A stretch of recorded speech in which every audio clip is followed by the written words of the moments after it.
generation, which this guy thinks maybe inspired a lot of people to kind of go off the deep end while they were still young. And in spite of the fact that many people did go off the deep end when they were young, you survived and you thrived. And does that make you to feel different now than you did then? Well, if it was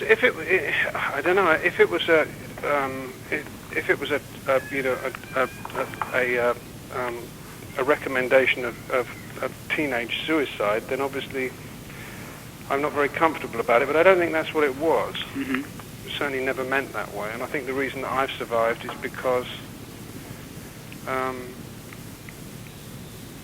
I've had people in my life that have cared about me, and I think that what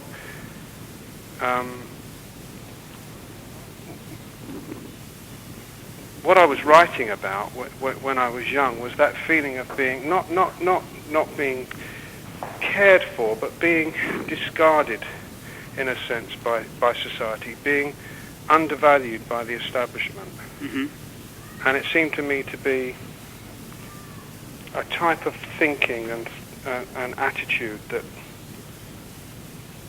when I was 19 years old and I wrote the song, I used to think, well, only old people think that way. And I never want to be like them. But in a sense, it was actually, rather than a recommendation to suicide, it was an affirmation of life, I think. I see. So you were sort of speaking out for yourself.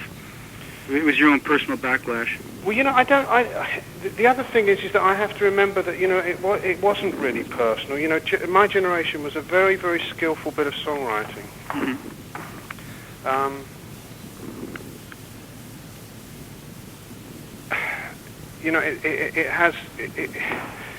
It's got a bit of, Bob Dylan in there. It's got a bit of Mose Allison in there. There's a bit of the Beach Boys in there. There's a bit of, Johnny Cash, a bit of Bo Diddley, there's a bit of Louie Louie, there's all kinds of stuff in there, because what I needed at the time was a composite that would not only hit the marketplace, but would also allow the band to identify. Unless I'd had that line,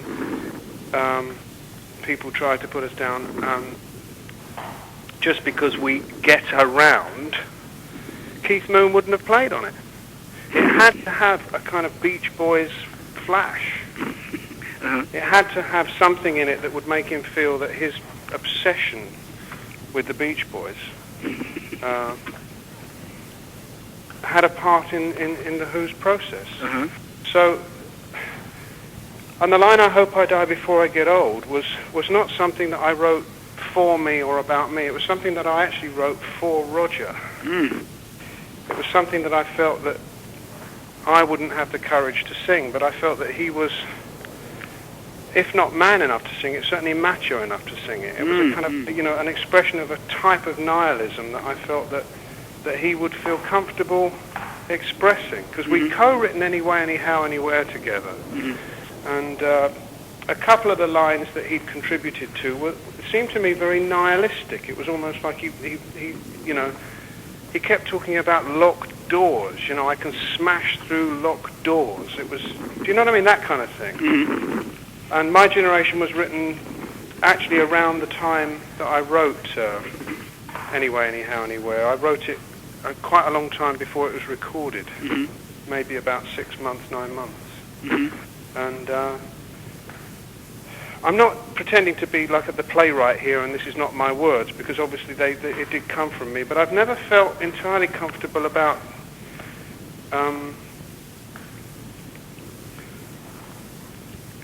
owning them. And what I'm trying to do today is, I suppose I am trying to own them. It is a sentiment that I feel very passionately about. I still feel that I hope I die before I get old. I hope, in a sense, there's a spiritual subtext to the whole thing. It is that, that this life is fucking endless. Hell is doing the same thing over and over and over and over and over again until you turn to dust. The way to reverse that process is to go back to the source, to defy atrophy, to allow your consciousness to grow, to attend to your spiritual life and your spiritual pathway. And old old is what the universe is. Mm-hmm. Mm-hmm. Young is what the heart is and the soul is. Right, right, right. And so in a sense, you know, if I can own it in that way, then maybe I feel more comfortable about it. But I don't like the idea that you know, that Kurt Cobain blows his brains out, you know, because he thinks that he's had instructions from Pete Townsend, pop guru. Yeah. Because I think I think what that was about was that you know, that there was nobody there that knew how to stop him. It wasn't that nobody cared. Mm-hmm. But, you know, if there's a tragedy at work there, it is that this business of ours, this rock and roll industry, is too young, too ill-equipped, too young, too new, to have built up ways of helping people that have got problems. Mm-hmm. We don't know how to do it. There are too many kind of, and one could be cynical and say that, you know, the poor fucker was worth more dead than alive. Mm-hmm. Right. You know, and it's not true. Of course, it's not true. It's just not true. Mm-hmm. But you know, there's the temptation to think that you know, that somehow that James Dean is worth more dead than alive, that Jimi Hendrix is worth more dead than alive. You know, in the case of, you know, people like Brian Jones, Janis Joplin, and particularly Brian Jones and Jimi Hendrix, these were people that were my friends. These are not fucking marquee names. These are not icons. These are not people that you wear on T-shirts. These were people that I knew. People that I cared about, you know, people that were like me. They were in show business. They were frail. They were vulnerable. They put themselves on the line, and then suddenly they're dead. Mm-hmm. And because they're dead, somehow everything that they are is exaggerated, is much bigger. The bad things that they do are suddenly turned into good things. Right. And the good things that they do are somehow, therefore, exalted into acts of cosmic genius that are out of all proportion with reality. Mm-hmm. You know, Jimi Hendrix's great talents were almost unscratched at when he died. Isn't that what history does to just about everybody, though? It's not just I think it does, but I suppose all I'm doing is in getting angry about the idea that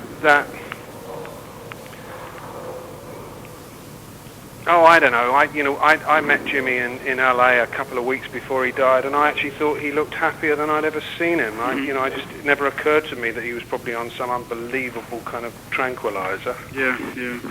But do you know what I mean? I always think that there should be somebody there to catch them when they fall. But then, you know, that idea is completely blown out of the sky by Brian Wilson and Elvis Presley, you know, who both had resident doctors who did fucking nothing but harm. That's right. Yeah, I mean, the saving of people is a very difficult task. Yeah.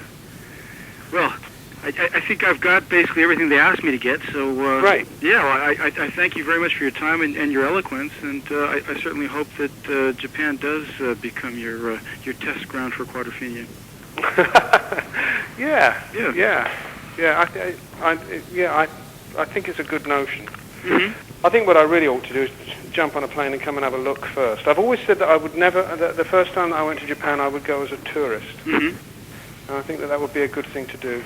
Just walk around.